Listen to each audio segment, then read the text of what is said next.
getting these things underway. saying Lots that of he may not final be arrangements able to be done, but we're in good shape. to dismantle. That's great. That's great. And you have a house? What's Got a already house happening. right on the beach. Switch to gas. Right on the beach? Well, 2-minute walk. That's good. And you go in there in the summer. That's They good. passed away. Yeah. No, these are You know, that's what I thought. We're looking It takes forward a to generation, the some next generation. You get the old generation. good weather, not relaxation, necessarily. as well as some Not good research. I've got a lot of stuff I want to write. No. I think my Good. grandfather was Wow. Who would have thunk was it? racist in the way that I made a plug in my people class were this at morning. that I time can without see necessarily about critically 20 of them thinking. here. His So that's good. sons should be more critical, but they're not. And I actually think he was probably less so than his Wow. sons. But I never expected to. I don't know. This kind of. Yeah. Scratch your head how you figure that out. How that happens. All right. Oh, good.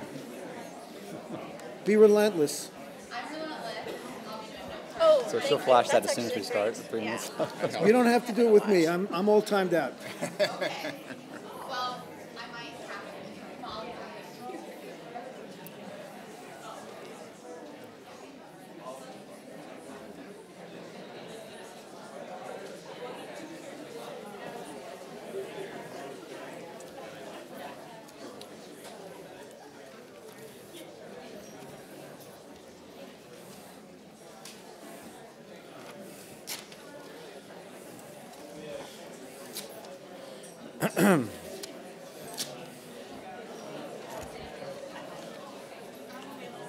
Wow. Any overflow? I guess there's a lot of interest in what to expect in a Trump administration, huh? So you're going to do opening remarks. And then I'm gonna you'll close. conclude? I'm gonna do a substantive. I want to talk about foreign policy, but my opening remarks are just introductory. Yeah. Yeah, you tell me when. Okay.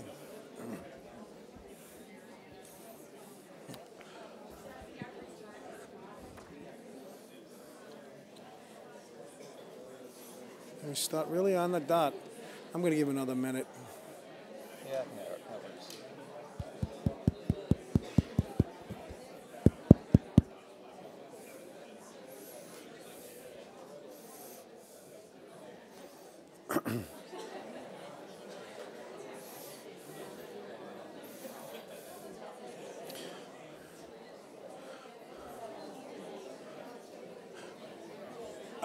Good afternoon, everybody. Can you hear me all right? Maybe we can get this up. Good afternoon.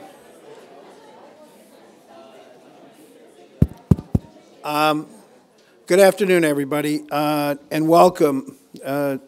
My name is Eric Schwartz. I'm the Dean of the Humphrey School of Public Affairs. When we conceived of this discussion, I had envisioned a small informal faculty discussion, and we sent out the invitations just several days ago. But the response to the invitation has been quite significant, so I guess there's a lot of interest in the subject. So I want to welcome you to this faculty discussion on what to expect in a Trump administration. And we will try to go till about 1:15. If any of you have to leave at 1, we will understand. But I think there's so much to talk about that I expect we will go until 1:15. Let me also emphasize that we will not try to cover all issues of policy today. There is an awful lot of expertise on the faculty of the Humphrey School of Public Affairs. But having more than 6 panelists didn't really seem feasible. So there will be other opportunities for us to consider the range of policy issues that have arisen in the context of the presidential transition. Let me also emphasize that, as they should be, the views expressed by each of the panelists today, myself included, will be our own and will not represent the perspectives of the Humphrey School or the University of Minnesota. We are asking each of our panelists to speak for no more than 5 minutes so that we can have the maximum amount of time for discussion, and I believe that we'll be distributing cards for people to put questions on. So let me introduce each of the panelists in order of their presentations, and then I won't have to do introductions as we go from one to the next. Our first speaker will be Professor Ryan Allen, who chairs our Urban and Regional Planning Program and is an expert on immigration, refugee, and housing policy, among other issues. And he will speak about the policies or the possible policies of a new administration on immigration and perhaps refugee policy. And if he has a minute or two, maybe he'll talk about housing. Senior Fellow Alt Rolnick, formerly of the Minneapolis Federal Reserve, will speak on education issues as well as Wall Street reform.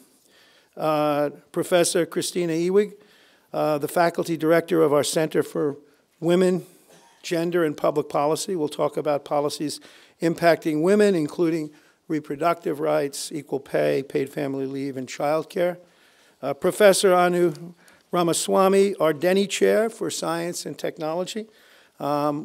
We haven't had much conversation about what she's going to speak about, but I have a hunch it's going to be about climate. And finally, Professor Raghi Assad, who runs both our Global Policy Concentration and our Masters of Development Practice programs, and I will each talk about foreign policy, and I expect that Professor Assad will focus in some measure on the Middle East. After our presentations, we may have short discussion among the panelists and then take questions on cards from you all.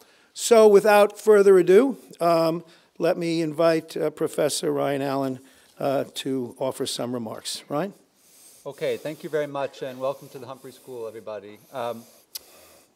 From the very beginning of Donald Trump's campaign, his position on immigration, I think, has been unambiguous. And while there's good reason to believe that that we're all going to engage in a lot of guessing here, because to some extent there's been limited details on some of the policy proposals that Trump mentioned during his campaign, I feel confident in saying that the direction that he will pursue in immigration is pretty clear at this point. My position on this is that Trump will use his executive authority and where possible, work with Congress to create legislation that will enact many of his policy proposals or seek to enact many of his policy proposals. I believe also that there will be some capacity limitations and some legal constraints and also some political constraints. But I think that what he hopes to pursue, from my perspective, is clear. How he will pursue it, I think, is up for much debate. What are the actual policies he's put forth? Let me group them into three major areas within the larger topic of immigration. The first area is he's signaled strongly that he wants to reduce immigration flows to the United States generally. He's talked about, quote unquote, historic norms of immigration levels and wanting to go back to an era where we had more historic norms around this that is lower. He's interested in boosting wages for workers, and he believes that one of the ways to do that is to limit immigration. He also believes that we should be more selective in the immigrants that we admit to the United States and be more attentive to admitting those that will not become a charge to the state. I would suggest to you that many of these campaign issues that he's put forth will require congressional action, and there's good reason to believe that there'll be a fair amount of debate on any kind of congressional action when it comes to immigration. But there are some things he can do through his executive authority with the Department of Labor, with Homeland Security, and the like. The second area, more generally speaking within immigration, that Trump has signaled in his campaign is, of course, around attaching immigration policy to national security interests. So in this vein, he has promised to vet immigrants to ensure that they support, quote-unquote, American values. DHS has purview of this. He has said he will temporarily suspend immigration from regions that, in his estimation, export terrorism. This also is a presidential power. He has said he will suspend visas from countries where we don't have faith we can adequately screen those applying for visas. This is something that DHS has purview over. And he's also signaled that he wants to deport criminal aliens through joint operations with subnational levels of government. This, of course, will require not only his executive authority working through DHS and through his Attorney General's office, but also working with other governments. The third area is around his intentions with unauthorized immigrants. He has suggested that he will end sanctuary cities by compelling these cities to work with immigration officials to detect and detain and eventually seek to deport unauthorized immigrants. And he will do this through removing federal funding for cities that have so far signaled a refusal to cooperate with federal immigration authorities. This will require congressional action to a large extent, and Pat Toomey, Senator Pat Toomey, has recently put forward a bill to do just this. All right, so it's something that's alive and well in Congress. He has suggested he will rescind DACA and DAPA. These are the deferred action executive orders.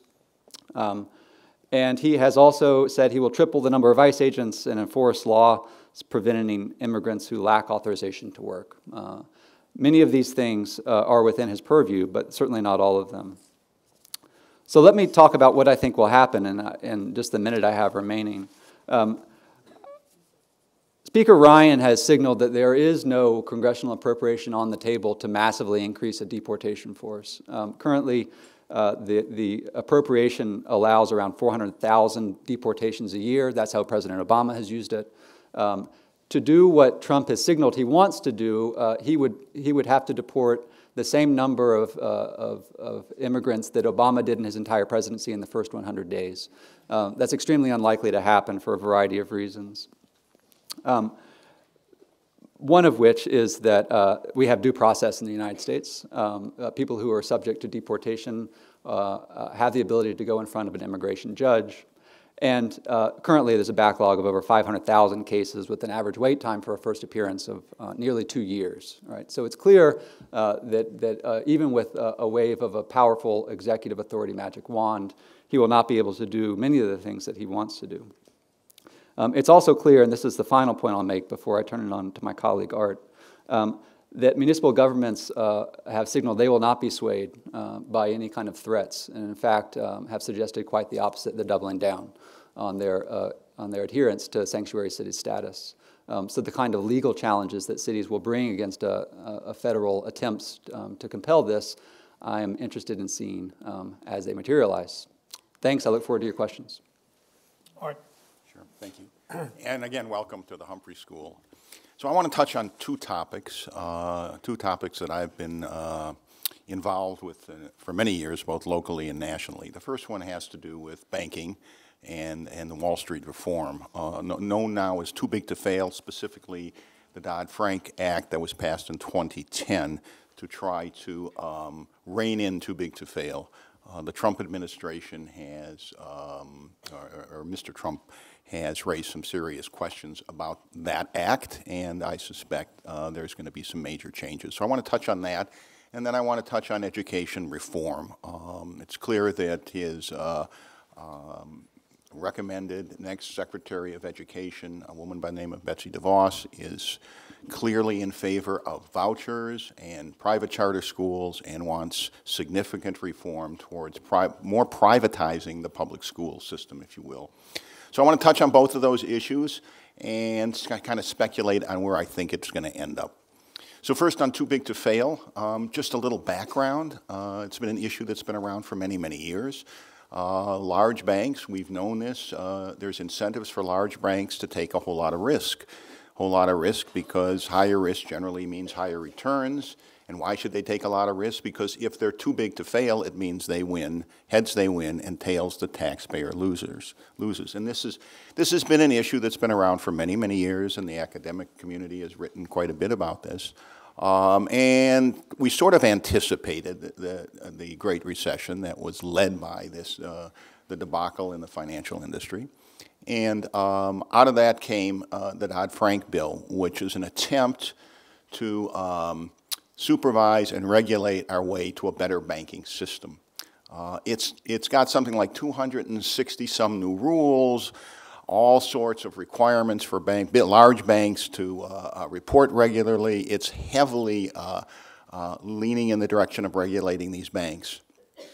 I think that's the main reason Mr. Trump has been very critical of this bill, because he feels this is too much of a burden. And as you know, he's trying to deregulate our economy generally, and this is one area where he thinks regulation has gone way too far. Fortunately, there's an alternative proposal, and the relatively new president of the Federal Reserve Bank of Minneapolis, Neel Kashkari, has just proposed a much different approach, and I would say a much more effective approach to dealing with too big to fail, and that is to significantly raise capital requirements for this bank. And in a simple way to think about capital requirements, it requires the banks to have more of their skin in the game. The more their money is on the line, the less likely they'll take the kind of risks that we saw in the past. And this would be for our largest banks that are too big to fail, and then let them figure out then how to reorganize their businesses rather than the supervisors doing this. I have some sympathy for that approach because back in 1991, when I was directly involved with this issue under something called the Federal Deposit Insurance Corporation Act, they were going to try again. The supervisors were going to take care of this problem. We were skeptical. It didn't work. The banks tend to always be one step ahead of the supervisors. So I think it would be much more effective, and if Neel Kashkari is getting some national and international attention, in fact, the Cato Institute, which is going to be one institute that's going to be advising President Trump, has endorsed this idea of let's get these banks with more skin in the game, significantly more skin in the game. He's talking about capital requirements up to 20% or more, which historically, if you go back in time, that's the time, those are the type of capital requirements that ensured our banks were much safer. So I suspect Dodd-Frank is going to be significantly amended, if in fact not turned over, and if again we're going to deal with too big to fail and not just let the two banks politically reign, too big to fail banks politically reign, we need to go to a Neel Kashkari approach. And given some support I know from some very conservative organizations, I think there's a chance we could end up with some pretty good bank legislation. On education reform, 1 minute. The secretary, the proposed candidate, Secretary DeVos, let's be clear, she is on record. She has campaigned in Michigan and across the country for a voucher system, for allowing students, especially low-income students, to go to private schools. Clearly, that is in close to what Mr. Trump has been suggesting. The one good news for us is that they're very interested in our approach to early childhood education, a much different area, but we empower our families with early learning scholarships, and I have been contacted by the transition team. We have been asked to present our approach and our results. So it's possible that we will have a supporter in Washington in this administration for high-quality early education for our most vulnerable kids. So there's a mixed bag there from my point of view. Thank you. Christina? Okay. I will run through 4 areas of gender equality policy that are usually considered classic issues in gender equality. They are equal pay,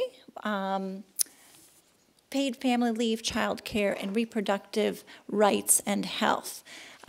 Some of you may remember that in the Republican National Convention, Ivanka Trump touted her father's support for equal pay, paid family leave, and child care policy. So we might expect to see some improvements on those fronts.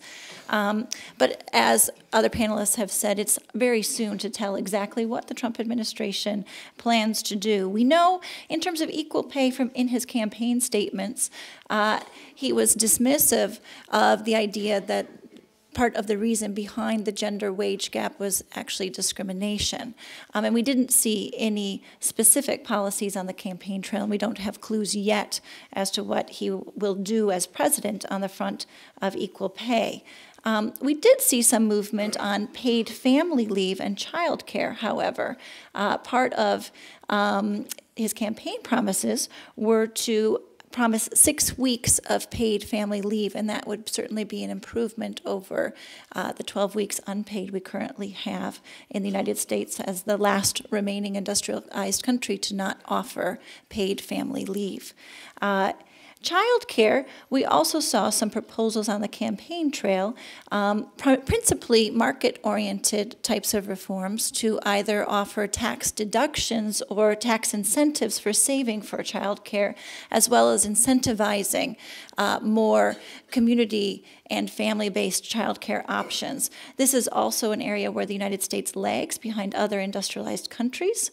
It's one of the greatest expenses that families with children face in the United States. So this could be an improvement of sorts. We don't actually know as of yet concrete. These are still campaign promises that I'm basing this on. Where we have a better sense of where the Trump administration might go is in the area of reproductive rights and reproductive health. Reproductive rights, I'm sure that you are familiar with some of his statements with regard on the campaign trail to needing to punish women who seek abortions and of appointing a Supreme Court justice in the mold of Antonin Scalia. But abortion is just one aspect of reproductive rights and reproductive health. The appointment yesterday of Congressman Tom Price, or the proposed appointment of him as Health and Human Services Secretary, both reinforces, because Congressman Price has been against abortion and has worked in Congress to defund Planned Parenthood, reinforces that aspect of the Trump campaign platform, and we are likely to then see that in action as he takes office. But we also see Price as someone who was one of the Congresspeople who actively has worked to repeal the Affordable Care Act. And it's within the Affordable Care Act that we see a number of guarantees for women's broader health issues that have improved women who are in the individual insurance market. That includes a guarantee to maternity services that previously were not guaranteed for women, a guarantee to cover breast and cervical cancer screenings, critical for women's health care. Before the Affordable Care Act, women in the individual insurance market paid, even if they lived a healthier lifestyle, paid more than men did for the same insurance policy. This is the kind of thing that my own research focuses on in Latin America, the effects of markets within health systems and what kinds of effects they have. In my research in the Latin American context, there are two enemies to women's health. One is conservative ideology, and that is certainly something that we see on the horizon in this case.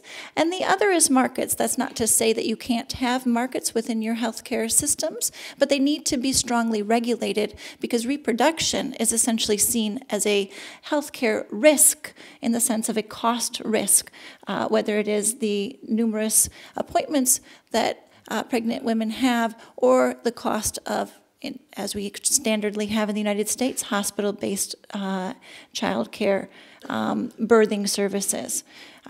So these are two things to look out for should we, as we see the Trump administration implement its healthcare policies, and in particular, its proposals for repealing the Affordable Care Act. Thank you. Thank you, Christina. Anu? Thank you, and welcome, everyone. I'm going to talk a little bit about climate and then connect it to the EPA and environment in general and infrastructure. So I want to echo this sentiment that we don't exactly know what the new Trump administration would do. We've got some mixed signals. In terms of climate policy, President-elect Trump has appointed to the EPA transition Myron Ebell, who was a very vociferous climate denier from the Competitive Enterprise Institute in Washington, D.C. So we have heard, so we know that piece is there, but we also had an interesting interview that Donald Trump gave to the New York Times, where he said he would have an open mind. He seemed to acknowledge that humans might have a role in climate change. So we're seeing at least two different discussions. He hasn't yet appointed an administrator to the EPA, but if you look at the news, there are two potential contenders.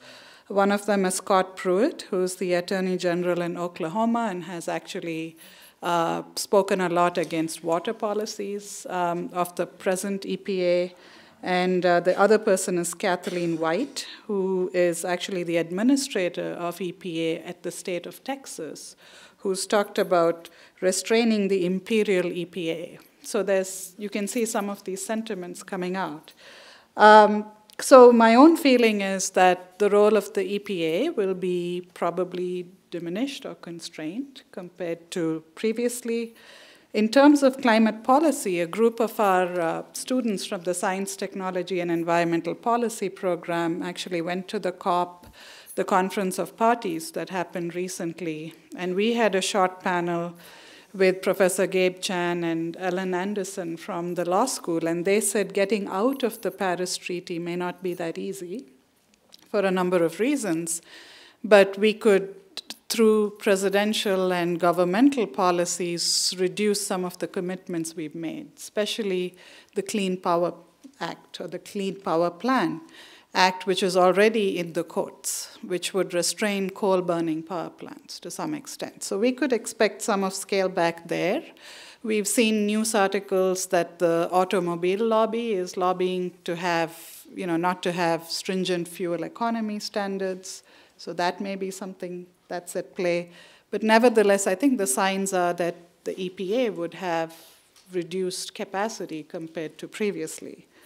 So what that means is that a lot of this responsibility for climate and environment would come to state and local governments. And several states have their own climate action plans. Several states, California is a leader. California as an economy is the 5th largest in the world. And so what we can do at the state level and the city level is immense.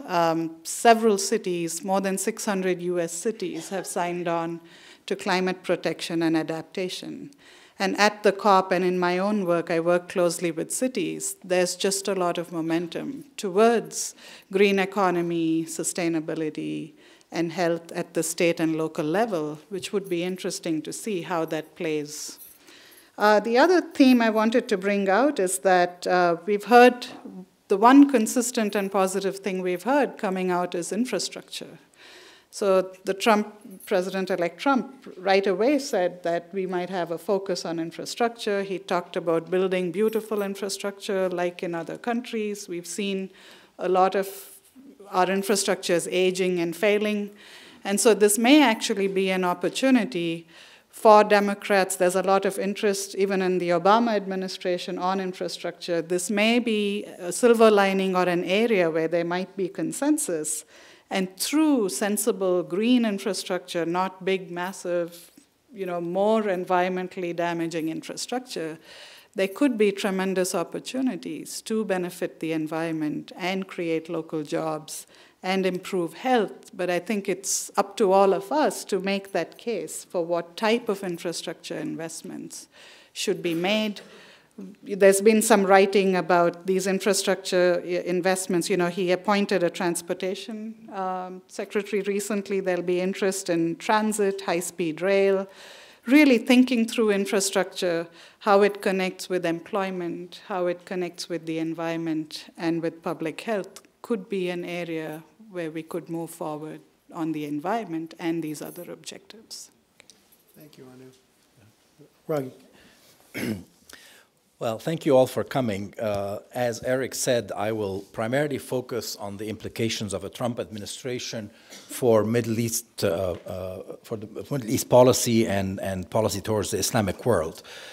And like President-elect Trump's pronouncement on a number of issues, this area is also one in which there are a lot of potential uncertainty as well as contradictions and inconsistencies among various of these pronouncements.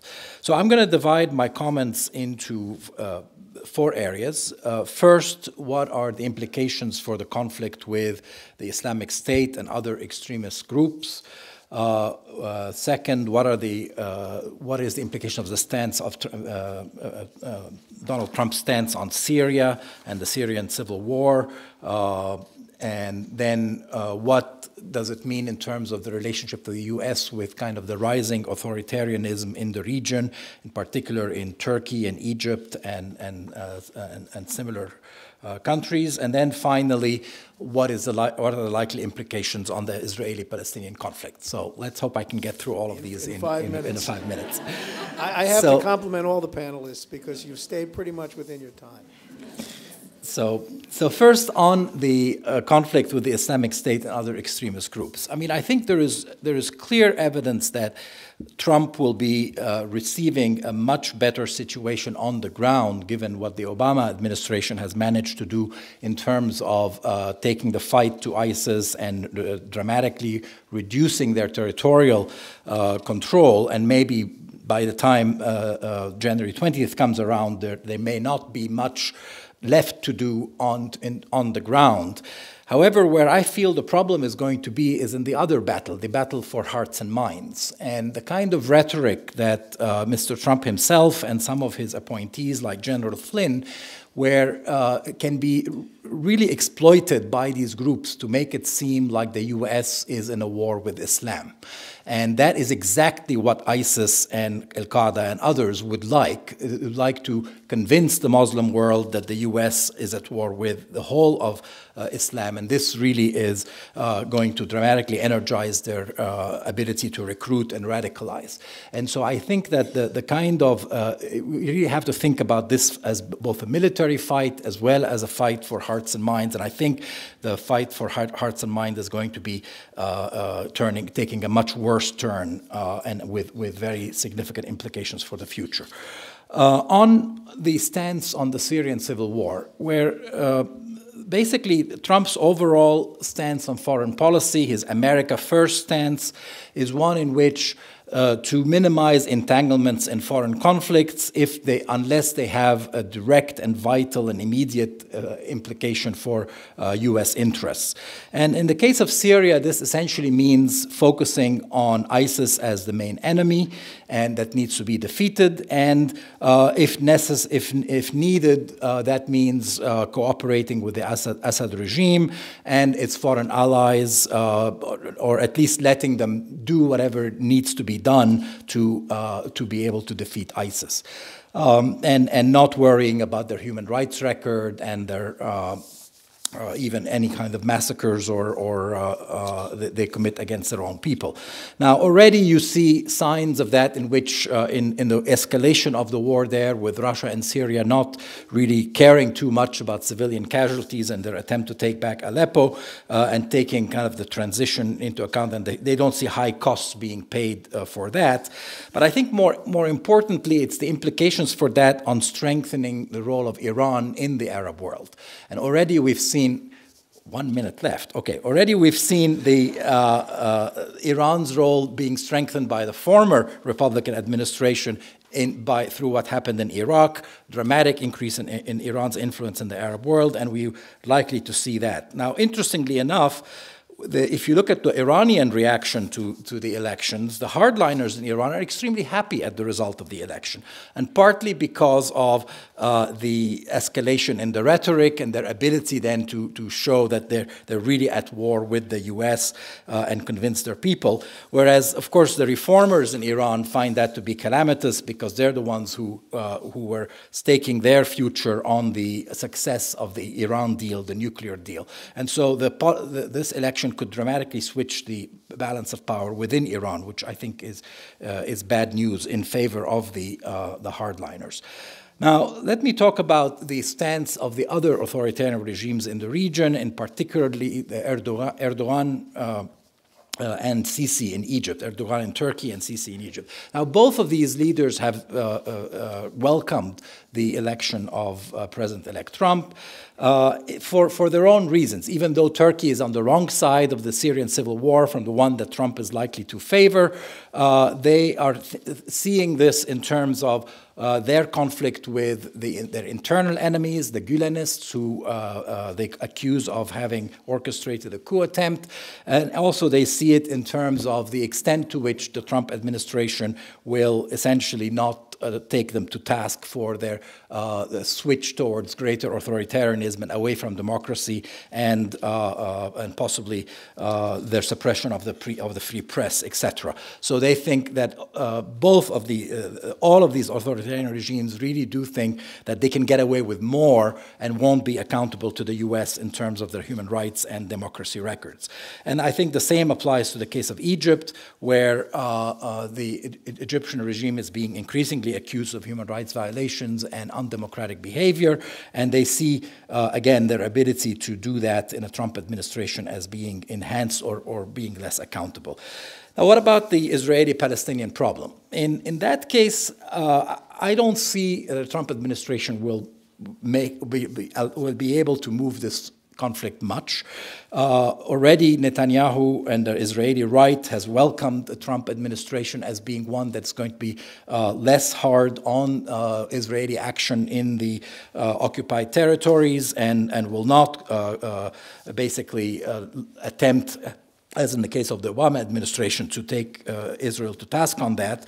And I underline the term attempt because Obama has not been extremely successful at it. But clearly, so Trump has said that he will try to appoint his son-in-law Jared Kushner, because he is an Orthodox Jew, as to be the main envoy to try and orchestrate an Israeli-Palestinian peace. Unfortunately, Jared Kushner doesn't know the region, doesn't know very much about Israel, and is not has not really. And for him to try to be successful in an arena which had much more experienced negotiators trying to move this along, I think is really doubtful. So I'm going to stop here.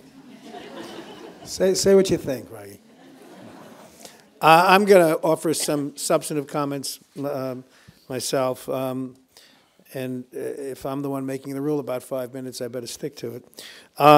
By many accounts, and certainly by my own estimation, the United States is confronting national security challenges as profound as any we've encountered in the past 50 years. And so what does that mean? It means, compared to decades past, the risks we face are more serious. The risks are more likely to become realities in the short term or over time, and most significantly, to threaten the well-being of the citizens of the United States. And that's why foreign policy matters.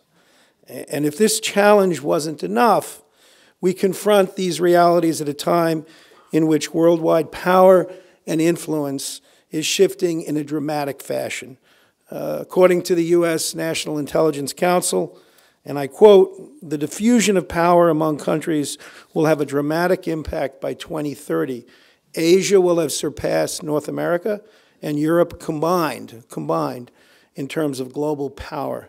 China alone will probably have the largest economy, surpassing that of the United States a few years before 2030.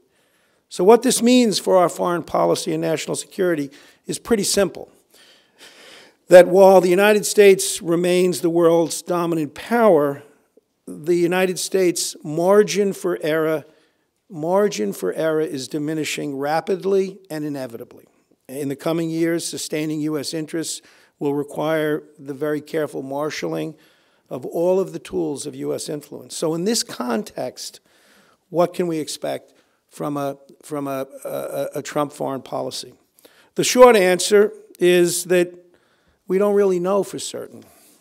The President-elect's comments about the North Atlantic Treaty Organization, for example, and his expressed willingness to link alliance security guarantees to a willingness on the part of allies to pay up, suggests that he is skeptical or even disdainful about the benefits to the United States of alliance relationships in which the United States has borne the major share of military responsibilities and costs. More significantly, to my mind, and I'm going to paraphrase our former Humphrey School colleague, Michael Barnett, the President-elect's vision of America in the world certainly emphasizes the importance of power, but doesn't seem to address the issue of purpose. And as Barnett correctly notes, this seems to distinguish President-elect Trump from all of his recent predecessors. To be sure, different U.S. presidents have had different conceptions of this notion of American exceptionalism.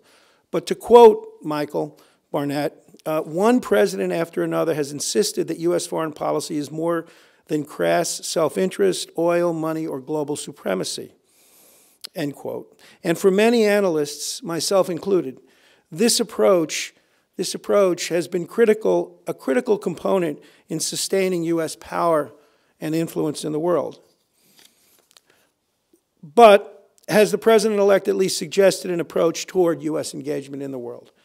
If he has, it might at this point be best described as what the President-elect himself has called an America First approach, informed by a view toward diplomacy that is, I think fair to say, largely transactional.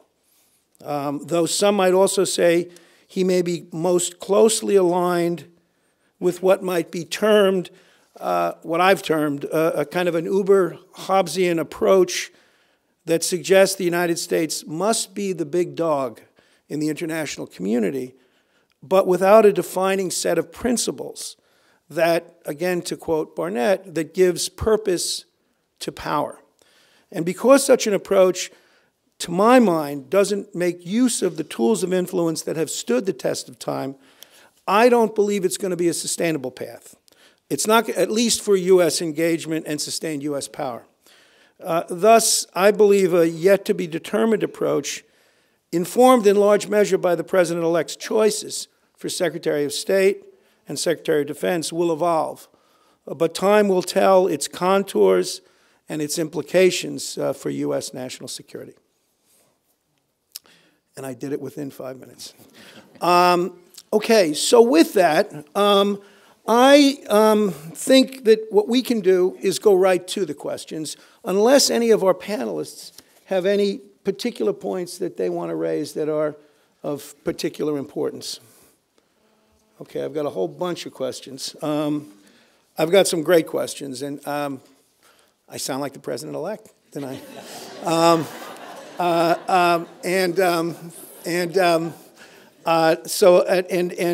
with apologies, because we have more questions than we're going to have time, but let's see how many of these we can get to. Over the past, this may be a question largely for Christina, but we'll start with Christina, and then we can go to others. Over the past decade, the United States has taken a significantly more progressive stance on LGBTQ rights, both domestically through repeal of Don't Ask, Don't Tell and equal marriage, and internationally via the State Department and pressure on countries with anti-homosexuality laws. Though the President-elect has been ambiguous on this point, he did name a vice president who believes in conversion therapy. I'm reading the questions as written. How do you all believe LGBTQ rights will be impacted by this administration, both domestically and internationally? It sort of restates some of the points that you made, but let me give you, Christina, the opportunity to offer a few additional comments. Sure. I think this is a particularly muddy area. Hard to tell how this administration will proceed. I mean, the question writer is correct that this LGBTQ rights would be rolled back if Vice President-elect Pence were president. Trump, however, did make a point following the Miami massacre, nightclub massacre, of protecting LGBTQ rights, and has made some positive statements with regard to that. As I was looking into what was most recent in terms of his proposed child care policy, apparently Ivanka Trump gave a interviewed a Cosmopolitan magazine recently saying that the child care tax deductions would not apply to gay dads and same-sex couples. Who knows? I mean, we don't have a formal policy for this yet, but so there's very mixed messages on this question. So it's a good question and something definitely to keep an eye on as it evolves. Thank you. And by the way, at any point, if any of the other panelists want to chime in, just raise your hand and let me know. Art addressed this question, but I'm interested in the perspectives of Art, if you have more, and other panelists. Have your attitudes about the administration changed since the president-elect started making his appointments? Can I start with that one? By all means. So I didn't touch in my remarks on the presumed appointee for Attorney General. That's Senator Jeff Sessions. He's had a long career in the Senate. He's been unambiguously anti-immigration, actually quite to the right of even his Republican counterparts. He breaks considerably from what I have taken to be Republican orthodox around supporting Chamber of Commerce positions. He breaks considerably from even thinking about STEM and many people's assessment that we have a shortage of highly qualified STEM workers in the United States. So if anything, it's redoubled my belief that Trump is moving very aggressively in an anti-immigration stance in his presidency, and through his appointment of Jeff Sessions, he's demonstrating that. Art, could you address an issue that you didn't address in your opening remarks about the education appointee, and that is, and there's been a lot of discussion about her position on accountability for private schools and charter schools.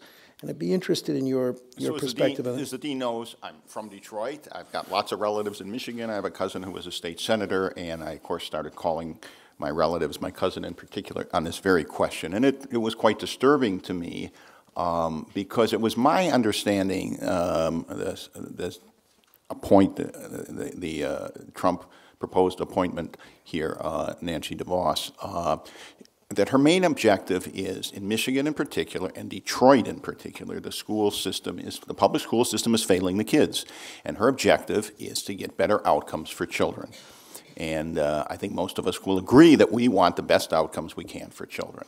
Charter schools, I mean, we have some tremendous people in this state that started that movement, and while I think the research is out on whether charter schools are the silver bullet, in fact, I think it's very controversial, I think it's something that we should be looking at, and so I applauded her for that kind of approach. But then in Michigan, she fought very hard and was successful in limiting the accountability of the charter schools. And in the area that I've been working on early childhood education, if you don't have high-quality programs for our most vulnerable kids, it isn't going to work. If the programs are simply putting the kids in front of a TV in a child care program, that doesn't work. We need high quality. And our program in this state, our scholarships, can only be used at 4-star rated programs. So I am hoping that the information that we have gotten so far on her unwillingness to back accountability is something that is negotiable. And we have enough research to show that how critical it is that we have accountability across the board. And in fact, in some of the cases in Michigan, some of these charter schools that didn't have this accountability, there were some serious problems. So I think that is a concern. Anu? I might just add that the fact that Donald Trump's been talking to Mitt Romney and Nikki Haley, I just found that really interesting, that these were people who had been, Mitt Romney had been extremely critical, and that they had that capacity to talk and continue to engage. It was interesting to me. Yeah, I mean, I will just say that the appointments have shown that while Trump ran as an anti-establishment, an outsider, when he's coming to appoint, he's actually appointing a lot of very intimate insiders, especially in the economic arena, but also in some of the foreign policy, if the appointment of Romney goes through. But I think the fact that one of his strategic advisors is so much of an outsider and a fringe hard right that we will have to see what that implies. Okay. This is a question which really is, I think, for any of the panelists. And it's really about the accountability of power. Well, I'm just going to read the question, and you can infer from it what you want. But it arises, to my mind, in the context of some statements about flag burning, for example, and the consequences that should result from burning the flag. And so the questioner writes, what and how do we, the people, accurately keep a, quote, eye on the president-elect's use of power in this age of Fox News? Please advise.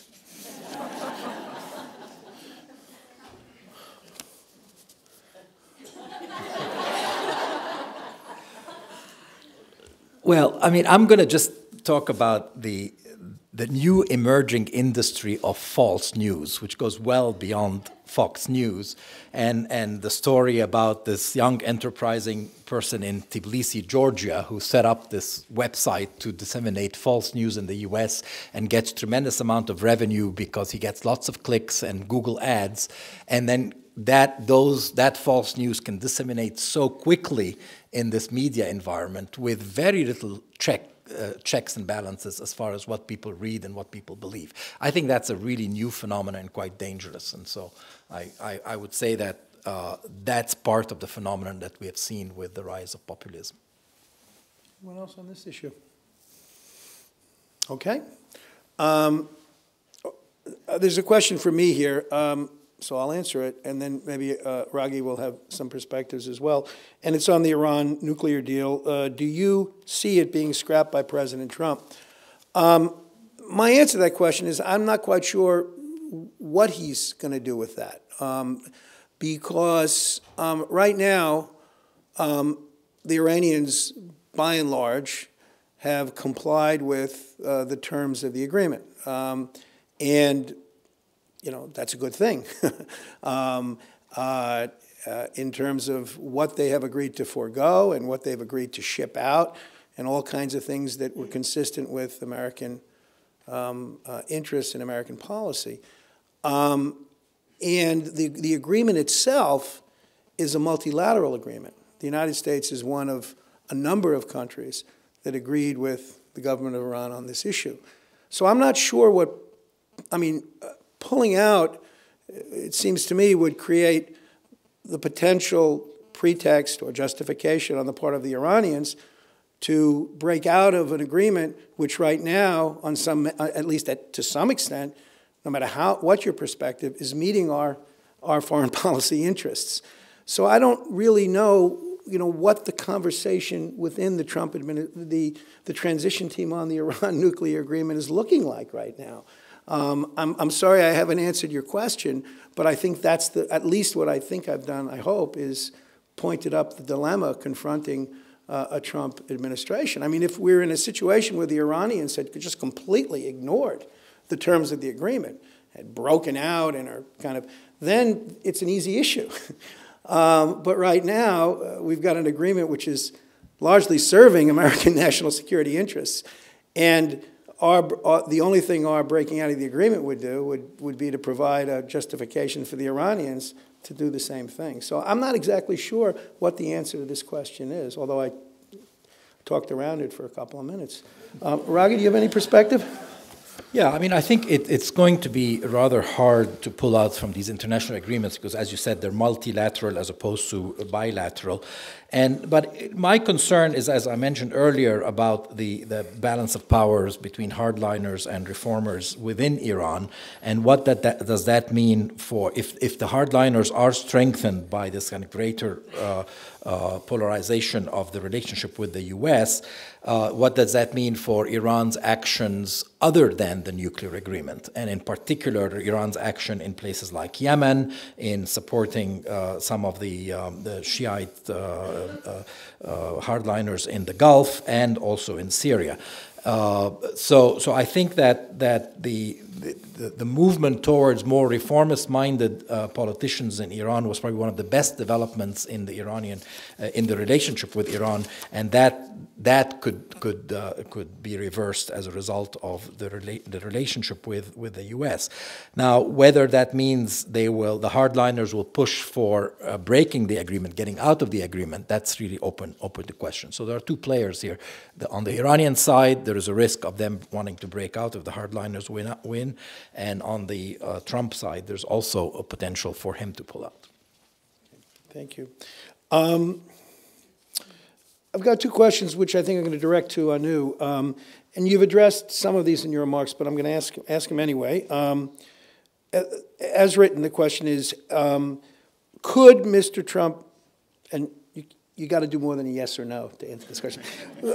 I'd be interested in your broader perspective. Could Mr. Trump enhance cooperation with other governments in the context of addressing climate issues? And the second question really has to do with the immigration, I think the immigration approach that President-elect Trump has articulated in terms of its impact on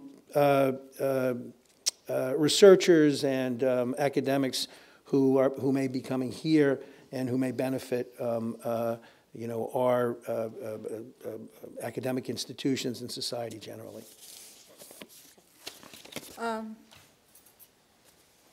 So maybe I can speak to the first question first, and that is, I think this campaign was run on, I can make deals. And so to the extent that some of these trade deals may be having an environmental component, or that the environmental components could be part of some of these trade deals, there may be potential, because I think that was the question, could there be something positive coming out of this? And so that could be a way of thinking about it.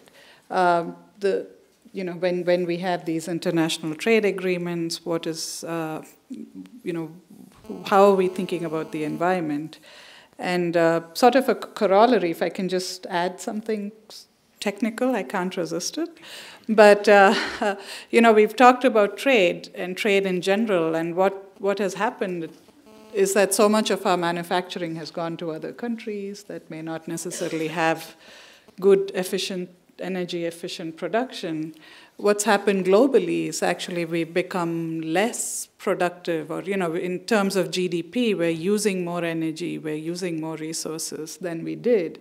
And there may be some positive approaches where you can start to connect trade with global environmental thinking, which we haven't seen, but there's potential to do that, which would be interesting. On the second question, I don't know enough about, I don't think we know, maybe Ryan does, about the details of the immigration policy with respect to researchers from other countries. But I think in general, this notion of American leadership in research, especially the world, like Eric said, is very much going to be led by Asia, just because of population of China and India, and Asia in general, and big urbanization coming up in Africa. And if the US wants to be a leader and a business leader and create business opportunities, I don't think we can disengage from clean energy topics. I think we're going to have to be pushed there just by economic interests, because the world is not going towards dirty energy. They're going to go towards clean energy for various reasons. And so I still see there may be opportunities if these visions could be coming forward. I've got a question for Professor Assad. None of the policy matters that the president-elect has discussed has any constituency except for a desire for deal-making. In line with, I'm just going to read it as written, in line with Erdogan and Sisi's endorsement, the likelihood of deal-making with dictators is higher. Is it a threat to accountable democracy? Again, no yes or no. We need more than that. Well, I mean, I do think that de-emphasizing the U.S. role in highlighting the promotion of democracy and the promotion of human rights around the world is going to basically embolden leaders in parts of the world that are deconsolidating democracy and will give them greater justification. I mean, I think that the fact that Trump has focused on the Putin as a strong man and rather than Putin as the authoritarian leader will be seen as an example of how Trump is likely to deal with rising authoritarianism. And I have to say that this issue of kind of the rise of populism and particularly right-wing populism and the decline of democracy is not a U.S.-only phenomenon. That's happening across the world, and it's happening in the developing world as much as it's happening in the developed world. And so, and I don't know if you've seen the article this morning in the New York Times about how younger generations, in particular around the world, put a lot less value on democracy, are much more willing to say that democracy is not so important to me in the country that I'm living in. And I think it's not just in the U.S. but elsewhere. So I do think that democracy is increasingly under siege in many parts of the world, and there are forces to deconsolidate democracy in many places where it has taken root. I want to comment on that, and as a transition to a more general question.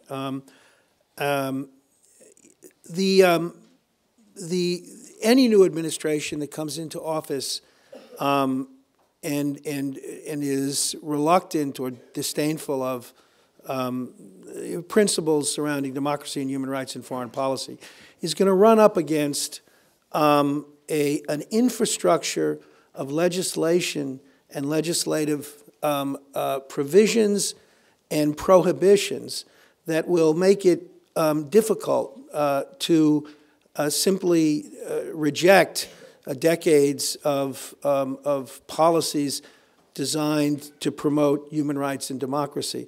Legislation affecting foreign assistance to governments that violate human rights. Legislation that requires some examination of foreign military units that are receiving U.S. military assistance.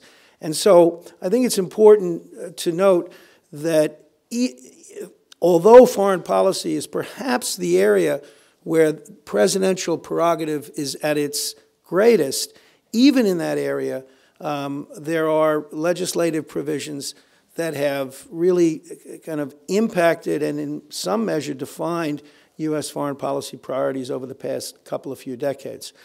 And so that leads me to a general question for the rest of the panel, which is, the U.S. is a big ship.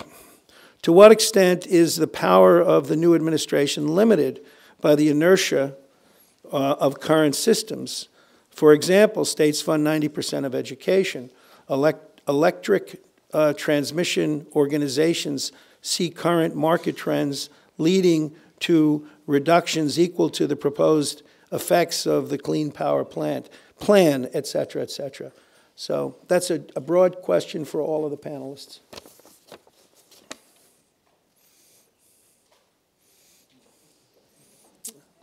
Any reactions? You don't have to answer the question. Well, I'm happy to answer any question. Faculty members love to talk. In respect to the comments that you just made, Eric, and the question itself, I think it's interesting thinking about immigration policy in the United States. We've been phenomenally unsuccessful in Congress in passing any kind of comprehensive immigration reform, despite, I think, widespread agreement that it's needed. And we're essentially operating under a policy that no one likes, that people see a lot of room to change, but because of gridlock in Congress haven't done so. And so what President Trump will have the authority to do is rescind many of the executive orders that have been some of the most kind of prominent areas of immigration policy in the last several years, or certainly within this administration. And so in some respects, there is some leeway. The executive of the United States, the president, has broad authority to change many aspects of immigration policy. It's certainly not unlimited authority. But in contrast to issues related to education, where the states do play a much more fundamental role, immigration seems to me to be one that's much more amenable to change at the executive level. I'll just weigh in in a general way on the question. While there are ways in which the president, as Ryan has said, can exercise direct authority in much the same way that Obama has been doing with a gridlocked Congress, and has taken executive authority to a new level, President Trump will be with a entirely Republican Congress. So I think we can expect to see some change when the president-elect's policies align with the Republican Party. And we are certainly seeing him, as with his discussions with Romney, as with many of his appointees, that many of which represent not midstream Republican, but more of the more right-leaning end of the Republican spectrum. We will see change. And this ship, yes, it moves slowly in the United States, but we will see swifter change due to a lack of gridlock. Just a quick comment on the economy. I generally have argued that this is a very resilient economy. It has been for many years, and despite certain hits and despite a business cycle and recessions, if you look at the long-term trend, this is the greatest economy in the world. There's nothing close to it. However, if you go back to 1930s, where you heard an awful lot of nativism back then, America first, we got to protect our jobs. And Congress passed something called the Smoot-Hawley Act, which basically started a trade war that ended international trade. The statistics are pretty obvious and frightening if you look back at that time. And I would argue, and many scholars have argued, that probably the major cause of the Great Depression was this ending of world trade. And today, about a third of our economy is dependent on world trade.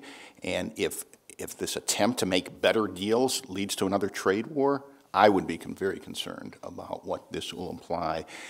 And world trade doesn't just benefit us, it benefits other economies. And if you're looking long term and you want to talk about political health and well-being and safety in our world, we want all these economies to succeed. The more they succeed, the more likely we'll get political stability in these economies. I would argue China has clearly moved in that direction as they have adopted the Hong Kong model. I think, again, like I argued with banks, you want more of these countries to have skin in the game, to have successful economies. You're more likely to get sustainable democracies. You're more likely to perpetuate peace if there are more beneficiaries to the world economic growth. And that's going to depend on trade. So it bothers me, and it has bothered me in this debate on the presidential debates, that trade has generally been viewed in a negative way as us losing jobs. In fact, on net, trade that we've done, whether it's a North American Free Trade Agreement or general trade agreements, on net, they do create jobs. They're winners and losers, and we have to worry about that. But understand that economies become great, and this is history of economics, become great when they're open to trade. And we have been a leader on that. So if we start backing off on that, that would be a concern. Art, I want to come back to you on another question, which is, we've gotten a couple of questions along these lines, which is, number one, how feasible is a large-scale infrastructure program, given the reluctance of the Republican Congress to fund that kind of program, number one. And number two, how do you square it in fiscal terms, given the tax proposals that the president-elect has articulated? How's that all going to play out? First of all, I think it's hard to reconcile the two, and I think the Republican Party in particular is going to have a tough one on this. On the economics, it's clear we've got problems with infrastructure. Even in our state, we know this. We've done a number of studies on transportation needs going out, and we need billions of dollars just to maintain the current level of our infrastructure, and we're struggling in this state to figure out a way to fund that. So nationally, the Republican Party is going to have a hard time with the notion that we have a president, our president-elect, who wants to spend a significant, I think it was $1 trillion, on new infrastructure, and a Republican Party that's been very, very conservative on federal spending. I think with the right economic advisors, and I don't really know who they're going to be, I think the economic case for our infrastructure is very strong. I would add to infrastructure, boy, you better invest in human capital. I try to use that as part of the infrastructure argument. It is very clear if education was important over the last 50 years, it's going to be that much more important over the next 50 years. There's a lack of skilled workers now. It's only going to be worse if we fail to educate our workers. So this infrastructure argument, I would broaden it, and I would look, as I've tried to make the case, let's look at the benefit cost, let's look at the return on this public investment, and it is huge when you look at our infrastructure. We had a bridge collapse, for example, and it is huge when you look at the importance of educating our kids, all our kids. We can't afford the achievement gap in Minnesota. We can't afford it nationally. And unfortunately, it's growing because more and more of our kids are born into poverty. That's an infrastructure issue that we have to face long term. I don't know how the Republican Party is going to deal with it. I am hoping, given American Enterprise Institute in particular, that have glommed onto this issue, that we will make some progress in this area. But like the rest of the panelists said, there's a lot of uncertainty going forward. We've got about 5 minutes left. So what I'm going to do is ask one question to Ryan Allen and ask him to give a short answer, while I invite the panelists to reflect on what they'd like to use 30 seconds to offer final comments. And you've been so respectful of the time limitations that I have every confidence that we'll be out of here by 1:15. So as our panelists reflect on what they might want to impart, for Ryan, the president-elect says less immigration, more jobs. But isn't it true that sectors of our economy will collapse without at least 5 to 6 million undocumented workers, sectors like agriculture and restaurants? So in short, collapse is a dramatic word, but will certainly take a hit. You know, if you see the kind of concentration of particularly unauthorized workers in particular industries, it's clear that in agriculture, in construction, in restaurants, and other kind of service, it will be very, very difficult for some of those industries to maintain their current level of profitability and so on without these workers. How was that? Pretty short? That was pretty short. Okay, I'm going to start from the far end and invite each one of our panelists really to just offer a few closing comments, and then you'll join me in thanking them all. Raghi. Yeah, I mean, I think the dramatic difference between what the Obama administration has done in terms of the relationship with the Islamic world versus the previous administration was to change the tone and to change the rhetoric and the message that is being transmitted. And one of the first things that President Obama did is to go to Cairo and give his speech about basically trying to change that relationship. So I think if we have a reversal in that and go back to the strident tone that we had during the Bush administration in the post-9/11 period, I think that's really one of the major dangers that we're going to face in terms of being able to defeat the scourge of terrorism and extremism in the region, because we don't want them to be able to align themselves and basically to dictate the actions of the U.S. through one terrorist attack, basically prompting the U.S. to do things that are against the U.S. interest. Thank you. Anu? I just wanted to maybe connect a few questions that we've had previously as to what can we do. Please advise, that question, and this comment about democracy, that younger people are seeing less and less value. And I just wanted to say, this is still a very divided country. If you look at how slim the margins were state by state, a few states, a few votes turned this in such a dramatic way, we're still divided. And I just wanted to make the comment that it's really important that each of us don't take things for granted. We've taken women's rights, reproductive rights, clean air, clean water. You open your tap, your infrastructure runs. These things have been a product of so much good policy that we take them for granted, and that reminding young people to not take these things for granted would be my biggest takeaway. Christina? Well, I think I'd like to close circling back to the topic of gender and gender equality and equity, and pointing out that while I raised some of the areas where we first think about gender equality and gender equity, there are many other areas we need to keep our eye on, whether it's proposals to increase the role of private contractors in our prison system, where women are the largest increasing group of incarcerated individuals, or whether it's looking at areas like foreign policy and whether or not the United States will continue to abide by Security Council Resolution 1325 that allows for the full participation of women in peacekeeping and conflict resolution processes. So there's a range of areas where there can be changes that may be less noticed, but nonetheless will affect at home and abroad the equity between men, women, and people of other genders. I'd just like to comment on the economics of immigration. Trade in general, as I've argued, is important for sustainable economic growth. This country is an example of how important our immigrants have been over the years to sustain the growth in this economy. Economics and open economies, we're not just open to goods and services, but ideas and people, and that's what made this economy so great. And so to back off on that would be, from an economic point of view, I can easily make the moral argument as to why that's a wrong policy to back away from immigration.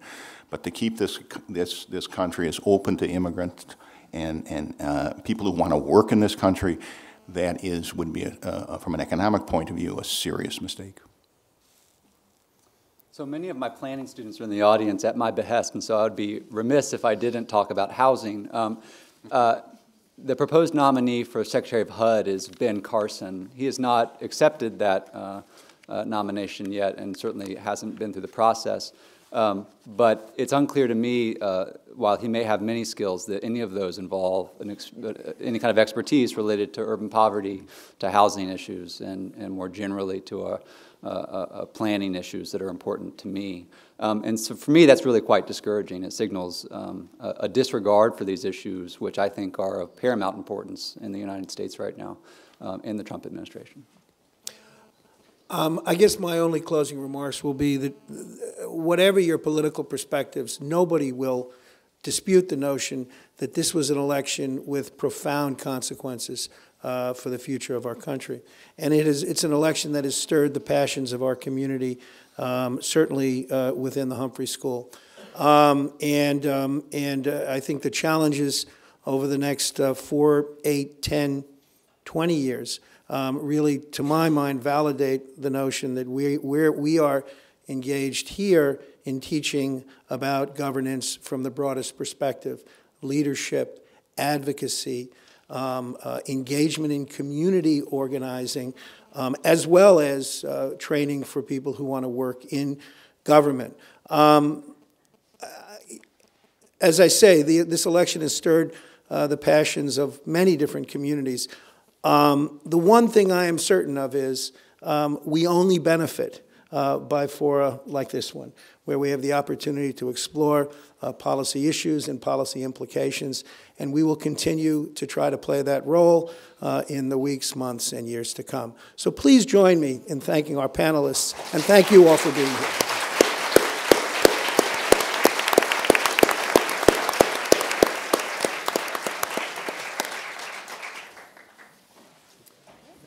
Thanks for the invitation. Appreciate it. Hi. Thank you.